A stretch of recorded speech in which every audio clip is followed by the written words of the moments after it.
Hi guys, and welcome back to our YouTube channel. My name's Jo Booth, and today I'm going to be talking to you about my posting checklist for Instagram. If you've got any questions about the post today, please share them in the comments below, and please make sure to hit subscribe. We are making our way through all our comments, so I will get back to you. So first thing you need to think about when posting to Instagram is what kind of post you're going to share. It's going to sound really obvious, but think about it. Is it going to be an in-feed? So that's a post that lives on your feed on Instagram forever, so an evergreen post. Or is it going to be in story? A story is simply a vertical story that lasts 24 hours, so it expires, okay? So things that you might want to put in your story as opposed to your feed would be things like, if you're out and about, maybe you take a picture of, you having a coffee with a client, that would go up onto a story probably.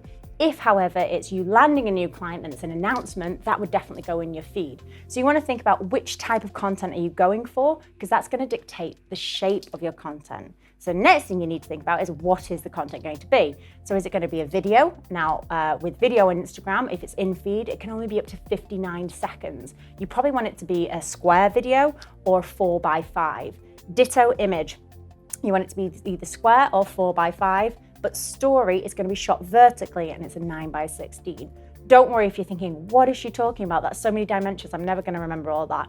I'm going to include a link below, and that will tell you everything you need to know about all the dimensions across Instagram. Next up, to make sure your content does the very best it can possibly do, you want to be using all the tools and features that are available on Instagram. So things like tagging the people that you're with, tagging the location of where you are, and using hashtags relevant and relatable to the image or video that you're sharing. One of the best tips I can probably give you is to go and research those hashtags first. So look up the things that you think you're going to include. Are they popular? Are they used at all? If they are, which ones are working for your competitors? Have a look what they're sharing. Are there any other ones that they're using that you hadn't maybe thought of? Make a note of those. You should have a list of like 5 to 10 staple hashtags that you use on most of your posts.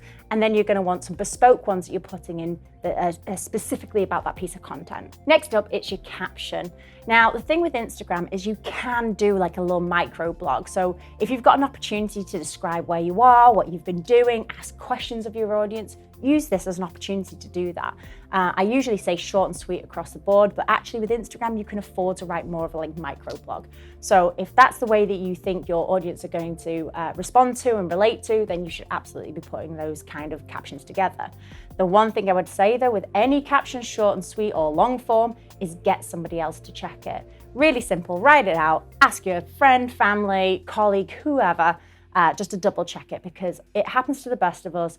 You could have a grammar mistake, spelling mistake, or it might just sound sloppy and someone might have a better idea of how to rephrase it. So always get a second pair of eyes to double check anything before you post it. It'll take 5 seconds of their time, but it'll save you endless embarrassment. The other thing you want to think about if you're trying to share links in your captions is that you can't on Instagram, okay? So unless you have over 10,000 followers or are verified, you can put a swipe up link in your Instagram story, but in feed, you cannot include links. So a lot of people put content, they want to drive traffic to their website and then go, oh, hang on a minute, I can't actually post a link onto Instagram. That's fine, just in your caption, put in brackets, link in bio. But please, please, please make sure you update the link in your bio to the right link. So many people put this message, direct their traffic, and then they haven't included a link. Pro tip for you, we use something called Linktree. So let's say you're putting lots of different posts out with lots of different links, or saying link in bio that then direct to different links. Linktree is one link that people click on, and it gives them a menu of links that they can then go to. So you could have your website, you could have your YouTube channel, you could have a blog, etc., all under one link. You'll see what I mean. Go check it out. Again, I'll include a link below. And finally, probably one of the most important parts of this is the time of day. So by the time you've done all this research, you've got everything ready, you're super happy with the caption, the content's all ready, etc. You go to post, it might not be the best time of day, okay? So just save that as a draft and come back to it later. Do some research, think, when is my audience going to be online, and share it then. You want your content to be as successful as possible, and the best way of doing that is hitting your audience at the right time of day. Thank you so much for watching. I hope you've enjoyed this video. Like I said before, please comment any questions below. Check out the links as well that I'm going to include below, and make sure to hit subscribe and watch our other videos. Thanks very much.